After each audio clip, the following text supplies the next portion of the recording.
우리 자원분들과 활짝 웃으면서 인사하시겠습니다. 사랑하고 축복합니다. 시작. 할렐루야. 오늘 교회 창립 주일과 또 권사 은퇴식에 참여하시고 또 예배로 오신 우리 모든 분들에게 주님의 사랑과 은혜가 넘치시기를 주임으로 축원합니다. 오늘은 성령 강림절입니다. 예수님께서 십자가를 지시고 부활하신 다음에 예수님께서 성천하시기 전에 40일 동안 이 땅에 머물면서 제자들에게 가르치시고 또 하나님의 말씀을 증거하고 자신이 부활의 증거를 친히 모든 사람들에게 나타내 주셨습니다. 그래서 예수님께서 부활하신 다음에 떠나기 전에 분명히 주시겠다 하고자 한 그거, 즉 성령을 보내주시고다 하는 그 약속을 오늘 이 말씀을 통해서 해주고 있는 것입니다. 그 성령이 드디어 그 예루살렘 마가 다락방에 그 교회에 임했던 것입니다.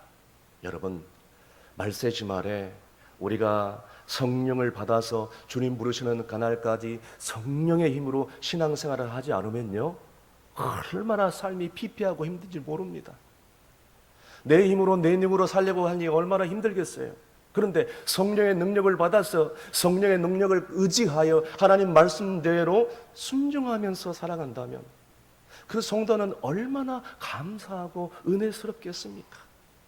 그래서 오늘 예수님의 제자들이 그렇다면 성령 강림절에 어떻게 해서 성령을 받았고 성령을 받기 전에 뭘 했는지 오늘 말씀을 통하여 상기해 보고자 합니다. 먼저 본문 4절에서 5절까지입니다.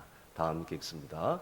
사도와 함께 모이사 그들에게 분보하여 이르시되 예루살렘을 떠나지 말고 내게서 들은 바 아버지께서 약속하신 것을 기다리라. 요한은 물로 세례를 베풀었으나 너희는 몇 날이 못되어 성령으로 세례를 받으리라 하셨느니라. 아멘. 세례 요한은 물로 세례를 베풀었으나 너희는 몇 날이 못되어서 성령을 선물로 받으리라 라고 말씀해 주죠. 그러니까 예루살렘을 떠나지 말고 여기서 힘들더라도 기다리라고 지금 말씀을 해주고 있습니다. 여러분, 지금은요, 우리가 주님을 만나고 교회에 나와서 진정으로 하나님 말씀 듣고 회개하면 그 순간 내 마음의 구조로 영접하는 그 순간 성령님이 내 속에 들어와 계시고 내주하시고 충만하게 하시잖아요. 그런데 그 당시에는 성령을 받는다는 것은 말같이 쉬운 일이 아니었어요. 더욱이 예수님이 이제 부활한 승천한 다음에 예수님을 따르는 모든 사람들을 모든 대제사장들과 사람들이 지금 잡으려고 혈안이 되어 있습니다. 예수님과 관계된 모든 사람들은 바로 체포해 가는 거예요. 그러니까 예수님의 돌아가신 그 사실을 그리고 부활 승천한 사실을 증거한다는 자체가 죽음을 자처하는 것이에요. 그뿐만 아니라 로마 군인들이 이 예수 믿는 사람들을 그 당시에 하나님을 따르는 사람들을 부활하신 소식을 전하는 모든 사람들을 잡아 체포하는 그런 가운데 있었어요. 그럼에도 불구하고 그들은 이 땅에 성령께서 충만하게 임할 수 있도록 주님께서 약속을 주신다는 그 은혜의 말씀을 기억하고 믿고 기다려야만 했을 때 첫 번째 성령의 놀라운 하나님의 은혜를 체험할 수 있었던 것입니다. 사랑하는 성도 여러분, 우리도 이 험한 세상 가운데 살아가면서 예수 그리스도의 그 약속의 말씀을 의지하면서 그 약속의 말씀을 힘들더라도 기다리고 또 기다려야 하고 주님의 응답이 올 때까지 또 기다려야 되는데 문제는 뭐냐? 기다리지 못한 데가 문제인 거예요. 그것을 인내하지 못한 데가 문제인 것입니다. 어떤 외딴 마을에 조용히 평화로운 마을에 갑자기 술집이 생겨나기 시작했습니다. 그래서 조용하던 마을에 술꾼들이 그냥 술에 취해가지고 돌아다니면서 그냥 떠들어대고 난장판을 만들어대는 거예요. 그 인근에 교회가 있었는데요, 그 교회가 낮에는 조금 그랬는데 저녁 예배 드리는데 큰 지장을 갖게 되었습니다. 그때부터 이제 그 교인들은 하나님께서 그 술집에 그냥 불을 내려가지고 그냥 뭐 벼락을 내려주셔가지고 불태워버리시든지 아니면 망해 주시든지, 그냥 교인들은 힘드니까 모이기만 하면 그렇게 그 술집 없애달라고 기도하는 거예요. 벼락이 떨어져 달라고. 그러던 어느 날 수요 예배를 드리는데 그때 비가 억수로 쏟아지는 밤이었어요. 막 번개 천둥을 치는 그런 밤이었어요. 근데 그만 그 술집에 갑자기 벼락이 떨어지는 순간 그 술집이 온통 홀라당 불에 타버리고 만 것입니다. 술집 주인이 세상에 너무나도 화가 나가지고 술집 주인이 교인들이 밤만 되면 낮이나 밤이나 저 술집 없애달라고 기도하는 소리를 들은 거예요. 그 기도를 들어서 너무나도 화가 나가지고 이렇게 생각한 것입니다.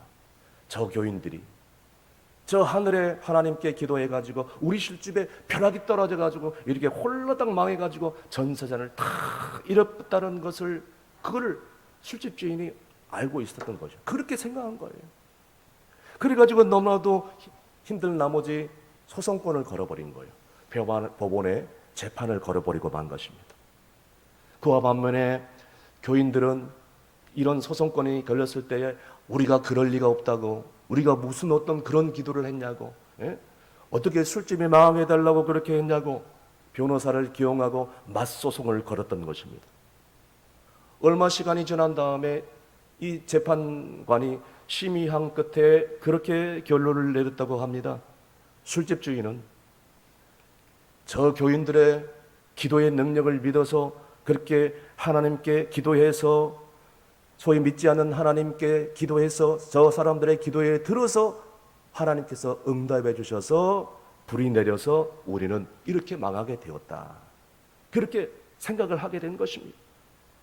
그래서 결국 판결은 무죄로 재판관이 판결을 내리면서 나중에 이제 이렇게 얘기를 했더랍니다.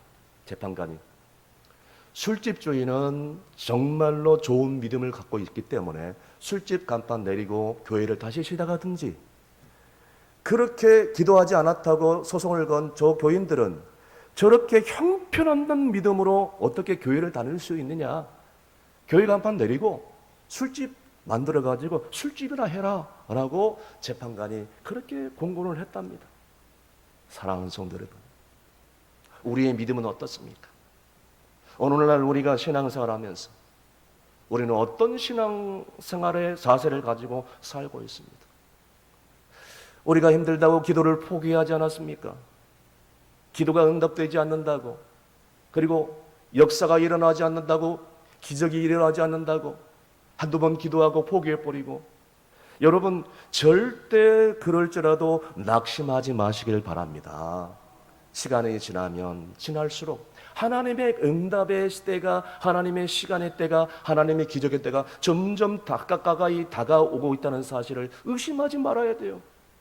그 믿음을 가지고 끝까지 주님의 약속의 말씀을 믿고 의지할 때 놀라운 응답의 역사가 일어나게 될 줄로 믿습니다. 그래서 야고보서 5장 10절에서 11절까지 이렇게 말씀하고 있습니다. 다 함께 읽습니다. 형제들아, 주의 이름으로 말한 선지자들을 고난과 오래 참음의 본으로 삼으라. 보라, 인내하는 자를 우리가 복되다 하나니 너희가 욥의 인내를 들었고 주께서 주신 결말을 보았거니와 주는 가장 자비하시고 긍휼히 여기시는 이시니라. 아멘. 어떤 힘들고 어려운 상황이 올지라도 방금 우리가 읽은 이 야고보서의 말씀에 기록되어 있는 것처럼, 하나님, 내가 욥의 인내를 기억하면서 왜 이런 연단을 주십니까? 하나님께서 이 연단을 통하여 내게 주시고자 하는 것이 무엇입니까? 하나님이 이 시험을 통하여 나를 변화시키고자 하는 뜻이 무엇입니까? 하나님이 나를 향한 뜻이, 하나님이 나를 향한 계획이 무엇입니까? 어떤 은혜를 주시려고 이렇게 나를 연단하십니까? 라고 기도하고 끝까지 인내하며 살아가는 사람들, 그런 성도들, 마침내 우리 하나님께서 그때에 놀라운 은혜와 축복을 내려주실 줄로 믿습니다. 그런데 초대교회 성도들은 그저 하염없이 기다리는 데만 그치지 않았어요. 계속해서 본문 13절에서 14절 상반절까지 말씀 다 함께 있습니다. 들어가 그들이 유하는 다락방으로 올라가니 베드로, 요한, 야고보, 안드레와 빌립, 도마와 바돌로메, 마테와 및 알포요 아들 야고보, 셀로신 시몬, 야고보의 아들 유다가 다 거기 있어. 여자들과 예수의 어머니 마리아와 예수의 아우들과 더불어 마음을 같이하여. 아멘. 여러분, 예수님께서 성찬하신 다음에 이 감람산에서 1km 떨어지지 않는 거리에 예루살렘이 있었는데, 그 예루살렘 성도들은 주로 마가 제자의 다락방에 모여서 예배드리고 그리고 성령의 임하시기를 기다렸다는 것입니다. 거기에는 주로 어떤 종류의 사람들이 모이느냐? 다양한 사람들이 모였다는 것이에요. 방금 우리가 읽은 말씀 가운데 다양한 지역의 출신들이 모였다는 거예요. 인종을 초월해서, 지역을 초월해서, 많이 배우고 많이 배우지 못하고 이런 걸 다 떠나서 그냥 하나님께서 기뻐하시는 그런 사람들, 다양한 사람들이 모였어요. 뿐만 아니라 거기에는 예수님의 그 메시아와 그 구세주인 것을 여전히 믿지 않았던 예수님의 마리아를 위시하여 예수님이 직접 예수님의 그 형제들과 함께, 그리고 예수님이 그 십자가를 지시기 전에 그렇게 힘들게 했던 사람들까지도 다 함께 모여 있었다는 것을 주목할 수 있기를 바랍니다. 여러분, 이렇게 초대교회 공동체는 다양한 그런 사람들이 함께 있었어요. 그러니까 쉽게 말씀드려서 어떤 사람들인지 다 포용했다는 사실이에요. 그들은 포용했을 뿐만 아니라 말씀에 나와 있는 것처럼 마음을 같이 해서 모였다는 것이에요. 여러분, 이렇게 영적으로 마음을 같이 하고 하나 되니까 성령께서 임하지 않을 이유가 없었던 것입니다. 오늘날에도 교회가 마음이 하나 되고 일치가 되고 화합을 이루고 나보다 남을 더 낫게 여기고 연합을 이루기를 힘쓸 때 성령이 충만하게 역사하게 되는 것이에요. 그런데 여러분이 잘 알다시피 오늘날 우리 사회를 보십시오. 빈익부 불익부, 가난한 사람들은 가난한 사람들끼리, 부자들은 부자들끼리, 많이 배운 사람들은 많이 배운 사람들끼리, 못 배운 사람들은 못 배운 사람들끼리 지역, 하력, 혈연, 혈통, 이념, 사고 각각 다 갈라지지 않습니까? 심지어 교회 안에서도 이렇게 됩니다.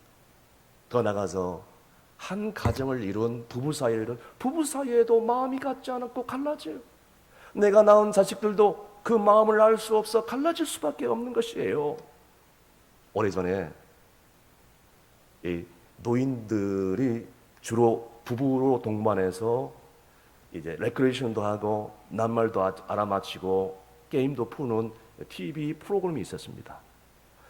어느 이 80살이 넘은 노 부부가 그 출연진에 출연했는데, 이제 할아버지가 낱말을 들고 있으면 할아버지가 설명해 주는 낱말을 알아맞히는 그런 게임이었어요. 할아버지가 들고 있는 글자에는 천생연분이라는 글자가 적어져 있었습니다. 할아버지는 자신만만했어요. 그래가지고 미소를 지으면서 이거 못 맞출 수 있겠나 큰 소리로 쳤습니다. 할망구야, 우리처럼 사는 부부를 뭐라고 하니? 라고 물어봤어요. 할머니가 선뜻 대답을 하지 못하고 주저하면서 있는데 할아버지가 답답해서 미칠 것 같았어요. 그래서 똑같이 설명했어요. 할망구야, 노망이 들었나? 우리 같은 부부를 뭐라로 하나? 할머니는 그제서야 알았듯이 이렇게 큰 소리로 외쳤다고 합니다. 왼수라고 외쳤다는 것이죠. 근데 이게 정답이 아니에요. 그래서 할아버지가 계속적으로 당황해서 진땀을 흘리면서 계속해서 이렇게 외치는 거야. 아니야, 그거 말고 할망구야, 4글자로 뭐라고 하냐고 미치고 환장하겠네. 그때 할머니가 뭐라고 한지 아세요?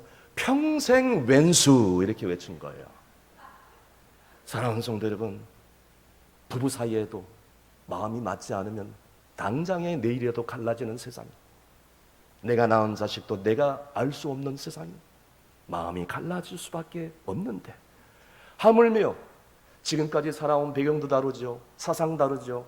생각 다르죠. 가치관 다르죠. 취미 다르죠. 종교관 다르죠. 신앙관 다르죠. 이런 사람들이 교회 안에서 신앙생활을 같이 하고 화목하게 지낸다는 거 말같이 쉬운 일이 아닙니다. 그런데 우리가 분명히 기억해야 될 것은 오늘 말씀에 나와 있는 것처럼 우리가 적어도 예수 그리스도를 내 삶의 구세주로 영접하고 내가 천국 백성이 되었고 이제 낮 유경지에 죽어서 하나님 나라에 간다는 것을 믿고 살아가는 사람들은 오늘 말씀에 기록되어 있는 것처럼 힘들더라도 마음이 안 들더라도 저 사람이 내 생각과 다르더라도 주 안에서 하나인 것을 여러분 명심할 수 있기를 바랍니다.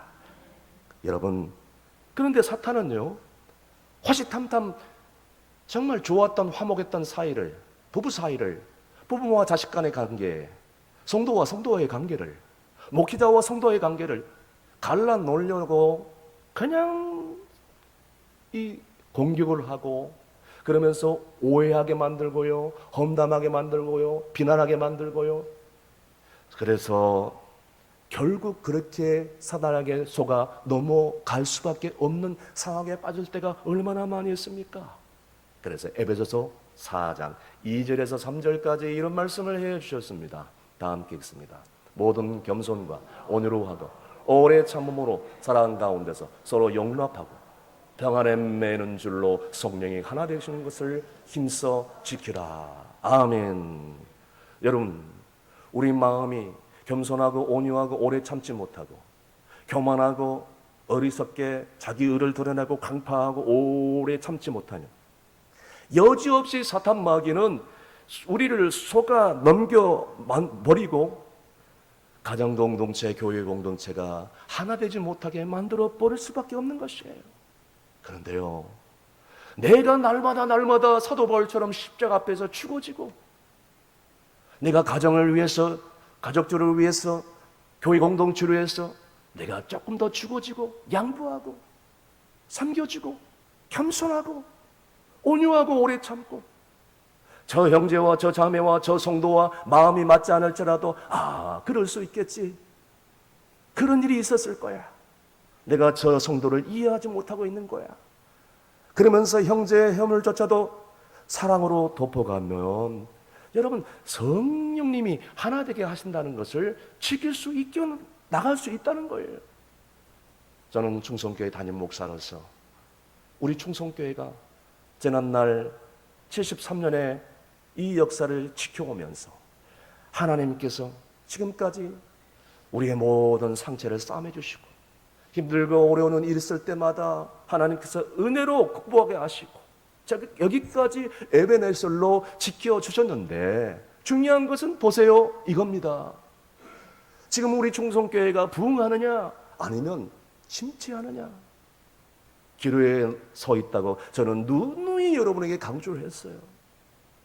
사랑하는 성도 여러분, 이처럼 그 기로에 서 있는데 지금이라도 장립 기념 감사 예배를 다시 한번 드리면서 오늘 이 사도행전의 말씀을 통하여 또 방금 읽은 우리 말씀을 통하여 내가 조금이라도 겸손하고 온유하고 오래 참고 저 형제와 저 자매와 저 성도의 허물을 덮어줄 때, 하나 되기를 힘쓸 때 성령께서 우리에게 충만한 은혜를 물붓듯이 성령의 담비를 부으실 줄로 믿을 수 있기를 바랍니다. 마지막으로 14절 하반절 말씀 다 함께 읽습니다. 시작. 오로지 기도에 힘쓰더라. 아멘. 여러분, 그 당시에 예수님의 그 제자들을 비롯해서 120명의 이 초대교회 성도들이 마가다락방에 주로 모여 있었는데요, 언제 이 로마 군인들이 급습을 해가지고 예수 믿는 사람들을, 제자들을, 이 120명의 성도들을 잡아갈 줄 모릅니다. 언제 대제사장들이 침입해서 그들의 무리들이 그들을 습격해서 잡아갈 줄 몰라요. 얼마나 불안하고 초조하겠어요. 그런데 오늘 이 사람들을 보세요. 성경을 어디 둘러봐도 두려워하고 불안했다 이런 단어를 찾아볼 길이 없어요. 오로지 어디에 힘썼더라? 기도에 힘썼더라. 할렐루야. 그런데 기도 가운데 성령을 기다리고 있을 때 그들이 기대한 것 이상으로 뜨거운 성령이 그냥 불같이 임하게 된 거예요. 여러분, 오늘날에도 성령의 깊은 은혜를 체험하기 위해서 우리가 해야 될 일은 오로지 초대교회 성도들을 본받아서 기도에 힘쓸 수 있는 신앙생활을 해야 된다는 거예요. 그런데 오늘날 한국교회는 어떻습니까? 오늘날 어려움을 겪는 교회를 보십시오. 기도하는 시간보다는 회의하는 시간이 많아요. 제가 전 세계적으로 자랑하는 수만 명의 성도들을 보유하고 있는 서울에 있는 여러분이 잘 아는 대형교회 세미나에 갔을 때 공례배 예배 시간이 아니었어요. 그 세미나에 참석했는데 막 여기저기서 왕왕왕왕왕 하면서 기도 소리가 들려오는 거예요. 얼마나 뜨겁게 통성으로 기도하는지. 그냥 아하, 이 대형교회가 그제된 것이 아니구나. 그래, 부흥하는 교회와 부흥하지 못한 교회가 이렇게 차이가 나는구나 라는 것을 그냥 몸소 느낄 수 있었다는 것이죠. 여러분 생각해 보세요. 만약에 여러분 정말로 교회 발전을 위해서 회의한다면 주님의 뜻을 쫓아가고 주님의 영광을 드러내기를 원하고 하나님의 뜻을 펼치기를 원한다면 어떻게 회의를 하면서 얼굴을 붉히고 자기 의견을 내세우고 자기 의견을 안 맞는다고 다툴 수 있냐는 거예요. 그럴 수 없는 거예요. 성령이 함께하는 교회는, 성령이 함께 하시는 그런 공동체는 기도에 힘쓰니까 우리가 안고 있는 모든 인생의 문제, 가정의 문제, 교회 공동체의 문제, 이런 문제 다 기도하면서 주님께서 다 해결해 주실 줄을 믿을 때에 하나님께서 그 성도에게 길을 열어주실 줄로 믿을 수 있기를 바랍니다. 서울에 제가 아는 어떤 교회 학원 원장님 집사님이 계셨어요. 그 집사님이 학원을 운영하는데 학원생들이 모집이 안 되니까 갑자기 어려움을 당하고, 그러는데 지금 이 학원을 빚으로 운영하는데 월세는 내야지, 빚은 쌓여있지, 대출금은 어마어마하지, 아직까지 뭐 수억이 남아있지. 빚 속에, 교회 속에서 어려움을 당하니까 이제는 학원이 운영을 할 수가 없는 거예요. 파산할 수밖에 없었어요. 그런데 엎침대 덮침경으로 설상가상으로 그냥 매일매일 빚 독적 어음이 오는데 보니까 얼마 적었냐면 2천만 원의 어음이 딱 적어져 있는 거예요. 그러니까 이 어음을 기간 안에 갚지 못한다. 이러면 이제 여러분 잘 아시잖아요. 도저히 갚을 길이 없었어. 이렇게 사느니 뭐하냐? 차라리 인생 끝내고 말지. 사는 의미가 무슨 의미가 있겠는가 하면서 극단적인 선택을 하려고 하는데 그 순간 이게 우연인지 필연인지, 평소에 기도하시는 그 교회 권사님 네가 우연히 만났는데 사정 얘기를 다 들었어요. 그때 그 권사님 네가 그 파산 위기에 있는 그 학원 운영한 집사님에게 그렇게 얘기해요. 집사님, 40일 금식 기도에, 아니면 그것도 힘들면 40일 작정 기도에 한번 해보시죠. 하나님께서 어떻게 역사할지 누가 알겠습니까? 근데 이 집사님은 지금 죽고 싶은 심정이에요. 그런데 그 권사님이 하시는 말씀이 하늘의 음성으로 들리더라는 거예요. 아, 이게 하나님의 뜻이구나. 그 집사님 입장에서는 쥐뿔하기로 죽고 싶은 심정이잖아요. 지금 죽음을 생각하고 있는데, 그래, 그 권사님 말대로 40일 작정기도 한번 해보겠습니다. 그러지요 하면서 대답을 하고 그 순간부터 40일 작정기도에 들어가고 만 것입니다. 은혜 가운데 힘들지만 난생 처음 해본 40일 작정기도를 은혜 가운데 딱 맞춰지는 어느 날 집에 들어가는데 방에 부인이 기다리면서, 여보, 당신 친구한테 전화 왔대. 빨리 전화해봐. 이제 뭐 기도하는데 전혀 연락을 끊었으니까.